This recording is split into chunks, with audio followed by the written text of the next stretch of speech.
ക്ലീനൊക്കെ ചെയ്ത് വെച്ചിട്ടുണ്ട്. കുറച്ച് ഫ്രൈ ചെയ്യാൻ വേണ്ടിയിട്ട് കുറച്ചാണ് എടുത്തിട്ടുള്ള ഫ്രൈ ചെയ്യാനായിട്ട്.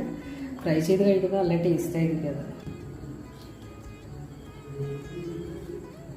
അതിങ്ങനെ ചെറുതായിട്ട് വരിഞ്ഞിട്ടിട്ടുള്ളതെന്ന് വെച്ച് കഴിഞ്ഞാൽ ഇതിൻ്റെ ഉള്ളിലൊക്കെ മസാല നല്ലോണം പിടിച്ചോളും. അപ്പോൾ നല്ല ടേസ്റ്റ് ആയിരിക്കും കേട്ടോ.